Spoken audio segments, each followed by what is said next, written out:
vou ler para vocês o capítulo 12, Amai os vossos inimigos. Eu vou ler o item 11, que é o duelo. E depois eu vou pular lá pro item 14 dessa mesma leitura, que é o... não tem título, mas eu vou ler o 11 e o 14. Então eu vou começar. Só é verdadeiramente grande aquele que, considerando a vida como uma viagem que pode conduzi-lo a um objetivo, faz pouco caso à aspereza do caminho e não se deixa jamais desviar um instante do caminho reto. O olhar sem cessar dirigido para o objetivo, pouco lhe importa se as sarças e os espinhos da senda lhe acendem provocar arranhões. Eles roçam sem atingi-lo, por isso não prossegue menos no seu curso. Expor seus dias para vingar-se das injúrias é recuar diante as provas da vida. É sempre um crime aos olhos de Deus, se não estiver iludido como estáis por motivos, por vossos preconceitos. Isso seria uma ridícula e suprema loucura aos olhos dos homens. Há crime do homicídio pelo duelo. Vossa própria legislação reconhece: ninguém tem direito, em nenhum caso, de atentar contra a vida do seu semelhante. É crime aos olhos de Deus, que vos traçou vossa linha de conduta. Aqui, mais do que em outra parte, outrurem sois juízes, em vossa própria causa. Lembrai-vos que será perdoado segundo houveres perdoados vós mesmos. Pelo perdão vos aproximais da divindade, porque a clemência é irmã do poder. Enquanto uma gota de sangue humano correr sobre a terra pela mão dos homens, o verdadeiro reino de Deus não terá chegado. Este reino de pacificação, de amor, que deve banir para todo sempre do vosso globo a animosidade, a discórdia e a guerra. Então a palavra duelo não existirá mais em vossa língua, senão como uma longínqua e vaga lembrança do passado, que foi os homens que conhecerão entre os outros antagonismo, senão a nobre rivalidade do bem. Eu vou ler essa parte, né, como eu disse para vocês. E aí, mas a gente não tem duelo, né? Hoje em dia a gente não tem duelo. Não temos mesmo. Como aqui mesmo diz, é uma vaga lembrança do passado. Mas a gente não conhece mais duelo como era antes, né? Como bater no rosto de uma pessoa e convidar ela para duelar com uma esgrima, né? Com uma espada ou mesmo com um revólver. Mas eu, na verdade, quando eu comecei a ler esse trecho, eu comecei a ler do número 14. Eu li o número 14, que, como vocês sabem, eu também faço assim, eu abro e leio aquela parte, a partir daquela parte que eu trago para vocês. Mas aí eu li e eu senti necessidade de procurar mais alguma coisa. E eu voltei lá no início, né, para ver. Então, nós não temos duelo. A gente não tem o duelo tal qual tinha antes. Mas a gente percebe que a gente não parou de duelar. A gente duela todo dia.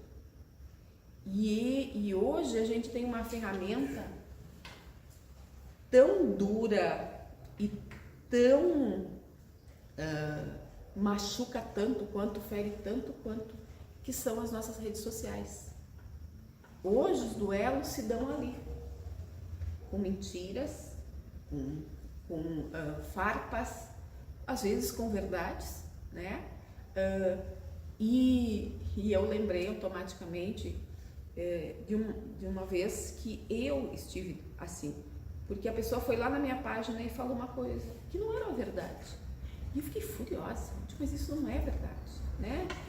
Eu me posicionei por uma coisa que eu ainda hoje acredito que é o certo, que é benefício dos trabalhadores em si, e aí eu digo trabalhadores, todo mundo que trabalha, não aquele ou esse ou aquele outro. E aí eu fui lá e falei. E aí ele foi lá e falou de novo. E assim a gente passou um bom tempo. E quando eu li aqui, eu digo assim, isso é um duelo. E às vezes é um duelo sem fim. E às vezes é um duelo que só traz desgaste. E traz para a gente que está fazendo esse duelo sem perceber um posicionamento ou uma imagem que a gente não é. Porque assim, aí tu faz isso no ímpeto, no fogo, querendo se responder, querendo se retratar, querendo dizer que não é aquilo que tu disse. E aí eu percebo também que muitas vezes é isso, é a gente se defender. Mas se defender de quem? Se o pensamento do outro só pertence ao outro. Se a gente não vai poder conseguir modificar, mal a gente consegue modificar os nossos pensamentos. E eu digo mal porque tem que ser bem exercitado, né? Senão a gente não consegue. A gente faz, desfaz, briga e tem conosco algumas coisas que a gente carrega desde pequeno e não conseguiu refazer. Alguns cargas emocionais que trazem, a gente traz. E assim se dá também quando a gente começa aquela função assim, mas as crianças na escola dizem muito assim, fulano está me irritando. E aí eu sempre digo, não, você está se irritando com fulano. O que ele te fez? Ele só me olhou. Ou só falou isso. Era para ti? Não, mas isso me irrita. Não, você se irrita. E aí, muitas vezes, esse duelo se dá é um duelo íntimo, né? Se eu estou me irritando com um fulano, por que eu estou me irritando? Não suporto ele. E a psicologia já traz pra gente que quando isso acontece, são as nossas cargas emocionais, é o que nós enxergamos no outro que nós temos. É alguma coisinha que é como um espelho que rebate, reflete. E aí eu faço esse exercício, não estou dizendo que eu vença sempre, mas às vezes assim, porque até isso assim, quando tu diz assim, tu fala do fulano fez isso, não gosto de fulano, e aí eu paro e penso, tá, mas por que eu não gosto dele? O que foi que ele fez? Ele não me fez nada, se eu estou me irritando com ele, o que eu tenho que estar nele? O que ele tem de mim que eu enxergo ali? Porque a maioria das coisas é isso, é se olhar do outro. E isso, gente, é um exercício terrível. E eu falo por mim. Porque aí se tu não gosta daquela pessoa, se aquela pessoa te irrita, não, se a gente se irrita com aquela pessoa e a gente começa a pensar assim, mas o que eu tenho? Eu não tenho nada igual a ele. Eu sou, né? Eu disse, digo, a última bolachinha do pacote, mas aqui tá quebrada, bem mais quebrada, mais amassada, ou a última bolachinha do pacote boa? Porque é um exercício muito doloroso. É um exercício muito doloroso. Perceber quanto dos gestos do outro tem em você. Que às vezes é isso, sabe? Sabe aquele... É muito fácil da gente entender nas nossas famílias, assim, quando um filho ou um pai brigam muito, ou uma mãe, uma filha, ou o que for. Porque, e aí tu olhando de fora, tu diz assim, mas fulano é igualzinho ciclano. Vive brigando porque são iguais. E se tu diz isso pra pessoa, tu arruma outra guerra. Não sou igual. Se a pessoa é mais velha, eu tenho o direito de ser, porque eu sou mais velha, que tem que me respeitar. E o mais novo não, porque eu estou mudando. Não, e eles estão brigando do mesmo jeito. E as farpas e as picuinhas são as mesmas. E como é difícil da gente perceber. E a gente consegue perceber no outro, muitas vezes, né? Às vezes brigam, mas fazem igual, fazem a mesma coisa. Não, eu fiz diferente porque eu tenho o meu modo de pensar, porque eu tenho a minha razão. Todo mundo tem a sua razão, né? Todo mundo tem o seu motivo. Muitas vezes a gente não expõe ele, mas no nosso íntimo a gente tem um cordel. Sabe o que é cordel? É aquelas historinhas contadas assim, aos pouquinhos. No Nordeste a gente tem muito, que é bem peculiar deles, que são as histórias contadas. Então eles colocam numa cordinha, é como se fosse uma revistinha, um gibizinho, uma revistinha, só que eles são contados em pedacinhos. Então a gente tem o cordel da gente, cheio de pequenas histórias assim que vem assim, enfileirando, né? Então, por exemplo, tecer um rosário, tecer um cordel, é isso. E quantas vezes a gente só tece ele e não tem coragem de olhar? Quantas vezes a gente não tem coragem de voltar atrás para ver o que no outro me cansa tanto, me irrita tanto, que eu faço igual. Eu tenho um exemplo, que hoje eu conto o milagre, mas não conto o santo, que a pessoa se irrita muito, assim, as duas, se vira assim. E esses dias, uma delas fez uma coisa e a outra reclamou. Porque... Aí eu disse assim, minha boca, disse assim, olha se tu não faz exatamente a mesma coisa para outra pessoa. Porque eram dois casais e aí se degladiando assim. Eu digo assim, mas tu faz exatamente o que ela faz.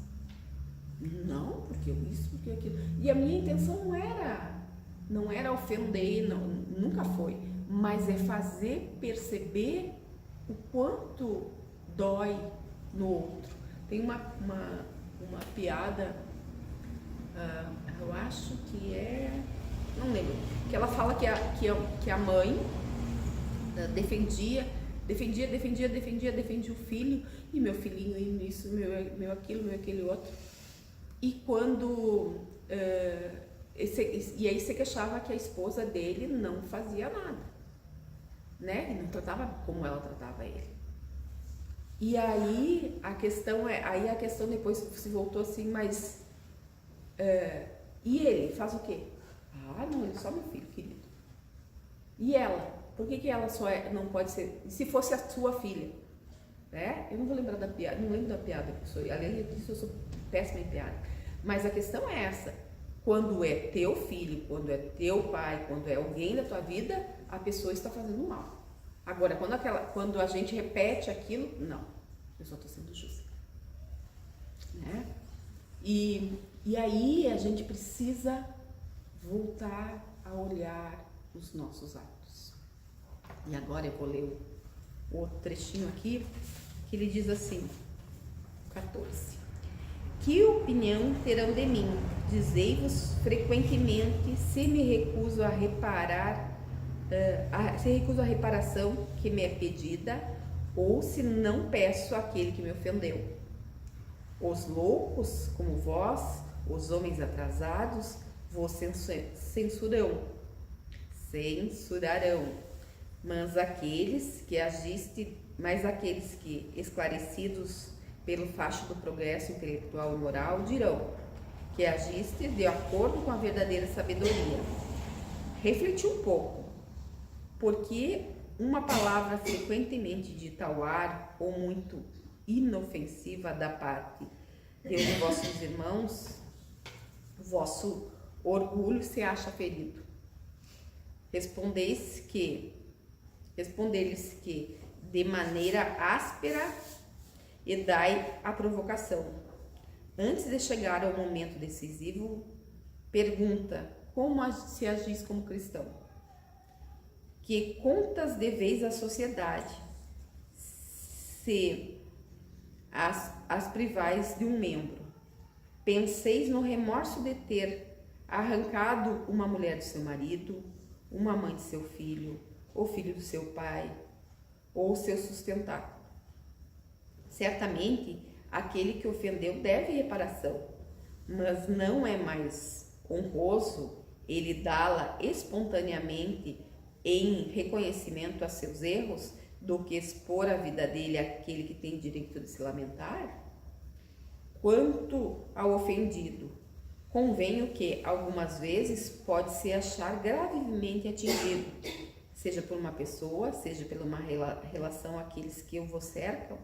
Não é só amor próprio que está em jogo, o coração está ferido e sofre, mas além de ser estúpido jogar a vida contra um miserável, capaz de uma infâmia, ocorre que esse, estando morto, a afronta de qualquer que seja, não existe mais. O sangue derramado dá mais renome ao fato que é falso, que deve cair por si mesmo, e se é verdadeiro, deve se ocultar no silêncio? Não resta, pois, senão a satisfação da vingança, saciada, a triste satisfação, que frequentemente deixa destes a vida cruciantes remorso. Esse é ofendido, que sucumbe, onde está a reparação? E aí? Aqui tem alguns questionamentos, né? Quanto que eu me torno melhor que o outro? Se eu vou lá e faço ele me pedir desculpa. E aí aqui pergunta ainda assim, será que não é melhor o outro entender o que ele fez de errado e vir te perguntar? Ou só dizer desculpa? A gente tem mania, né? As crianças pequenas pede desculpa pro outro. Aí, desculpa. Quando são irmão ainda é pior. Desculpa. Pede direito. Assim não é pedir direito. Né? E a gente tem a gente carrega com a gente esse fazer direito. Mas se é um ato automático, ele não tem merecimento. Né? Desculpa. Claro que se esbarrou numa outra pessoa, tu já pede desculpa. Desculpa. É automático? Mas é uma coisa mais simples. Agora, em outros feitos, a gente precisa repensar. A gente precisa se entender. E aí, voltando lá para o que eu falei anteriormente das redes sociais, quanto isso a gente vê nas redes sociais? Exposições sem fim. E aí a gente vai voltar a dizer assim, mas isso, gente, como eu digo, as crianças dá ruim mesmo. Dá. Porque tu não sabe o quanto isso vai atingir a outra pessoa. Tu não sabe o quanto aquela pessoa já pode estar ferida, ou por uma depressão, ou por uma angústia, e você não sabe o que isso pode desencadear. Não tem noção. Antigamente, eu lembro que às vezes acontecia quando uma pessoa tinha falência ou alguma coisa, tirava a vida por causa disso. E ele tirava a vida por quê? Para deixar os filhos em melhor? Não, porque ele tinha vergonha, né?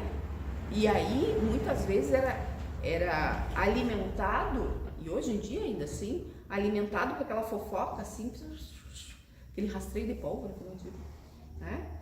Então, assim, hoje a gente vê os jovens e depois da pandemia houve um avanço muito maior das pessoas depressivas. Aí diz, mas não existia antes, existia, sempre existiu, só que com outros nomes, só com outros nomes. Eu não vou lembrar agora de cabeça, mas tem os negros, eles têm uma afirmação, um nomezinho, que eles dizem que quando eles eram escravos e os escravos vinham para cá e aí eles morriam, não vou lembrar, e aí assim, morriam de quê? De tristeza. O que é morrer de tristeza? Era uma depressão, só com outro nome, só que eles tinham uma sensibilidade maior, uma observação melhor, né? Porque hoje em dia ainda assim é tabu falar isso. E não. Como é que para sair ele tá pego? Então a gente também faz esses julgamentos. A gente faz esses julgamentos que nada mais são do que esses duelos com outras armas, ao meu ver. Posso estar enganada, mas são outras armas que se usam para duelar, para dizer fui eu que dei a última palavra foi minha. Quanto difícil é se calar. Mas ele tá errado. Mas e aí eu digo para mim, aquele dia eu fui há algum tempo. Ele falava uma coisa, eu ia lá e colocava outra. E aí, mas eu estou na minha página, como se aquilo não fosse aberto para todo mundo, né? E eu vejo que os nossos, e aí porque eu trabalho com crianças, a gente percebe isso muito mais, os nossos pequenos com essa facilidade das redes sociais, isso fica muito mais amplo e muito mais sensível. É muito cotidiano. Às vezes a gente nem sabe, às vezes a gente tá na escola e a gente nem sabe porque estão se pegando. É porque foi que leu que fulano disse do Beltrano, e aí vira uma fofoca na escola.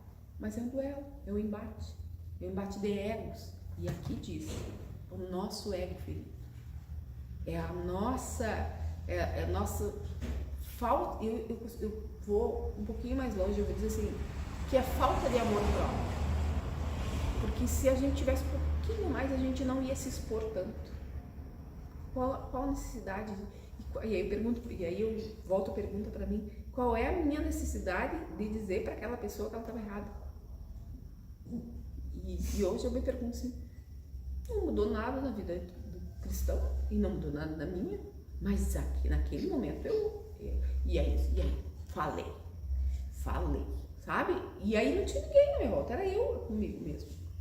Mas isso é orgulho, isso é querer ser melhor que o outro.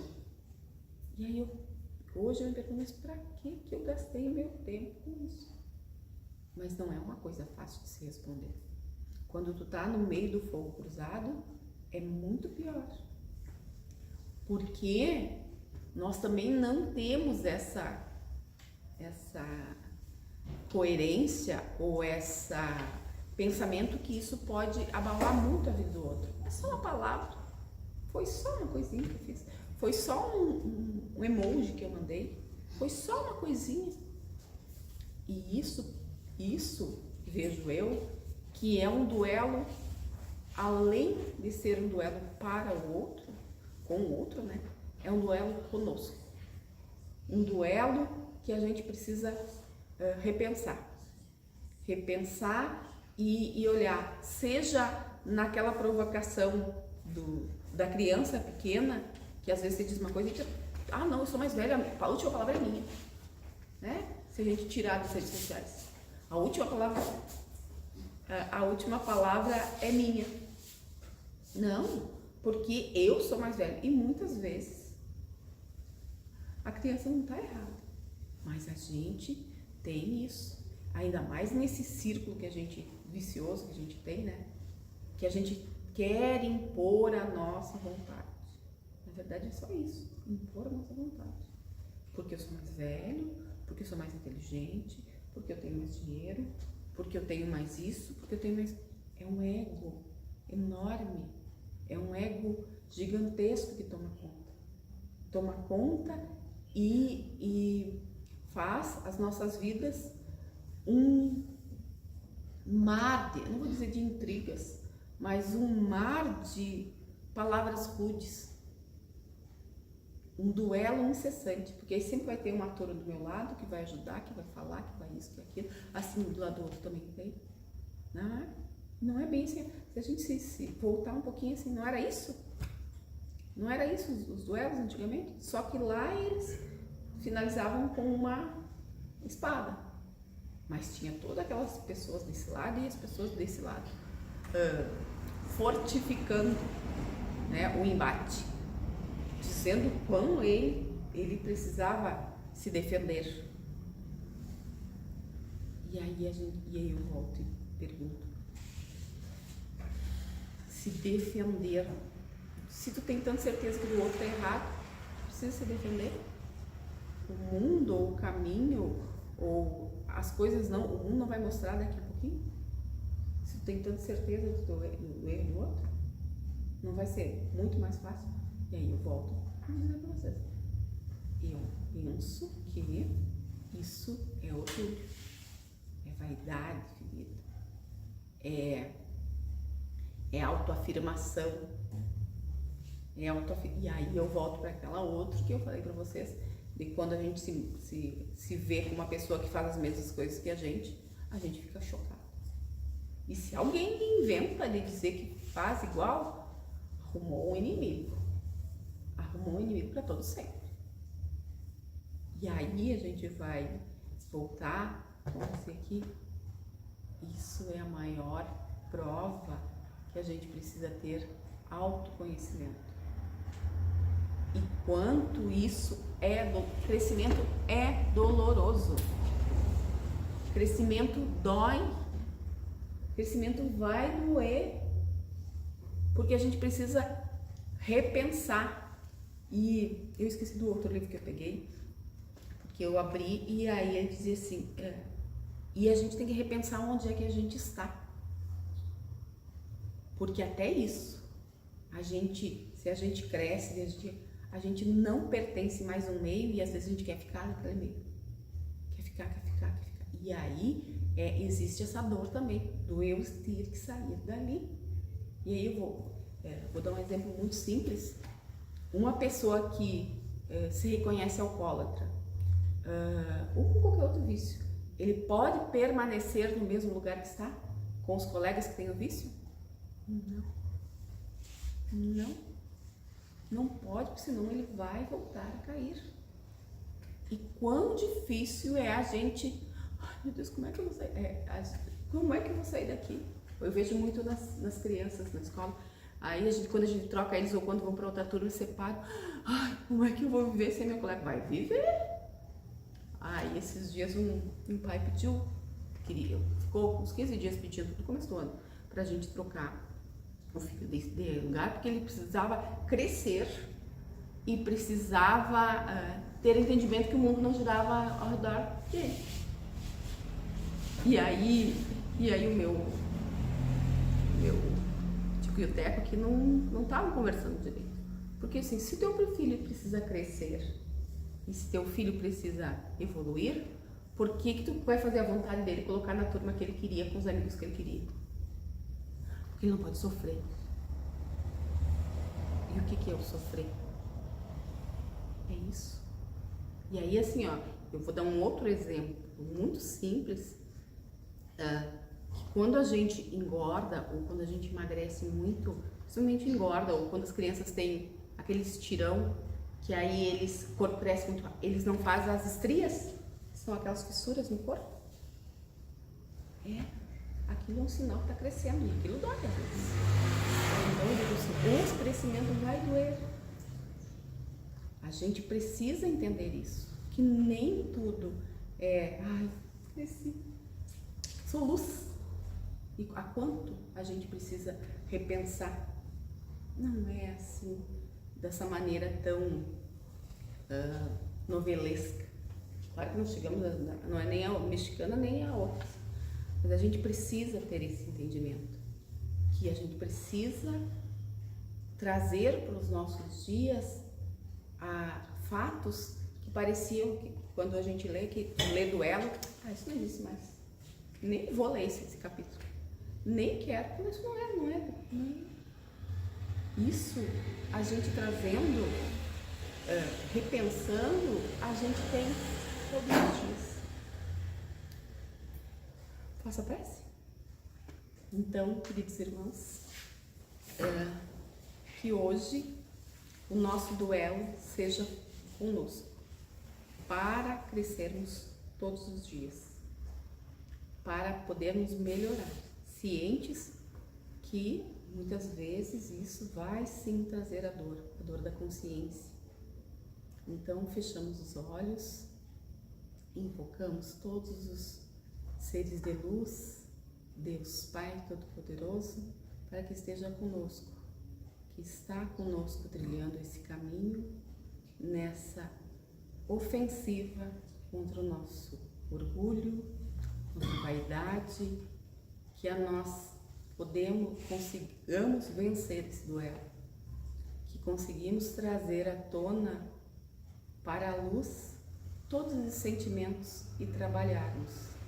Que Deus Pai e os bons espíritos amparem a todos, aos nossos irmãos que estão na rua, nos orfanatos, nos presídios, nos hospitais, aos nossos queridos familiares que não estão aqui conosco, mas que estão nos nossos corações, a todas as pessoas difíceis que estão conosco também, porque se estamos juntos, algo precisamos repensar. Que Deus ilumine a todos, assim seja.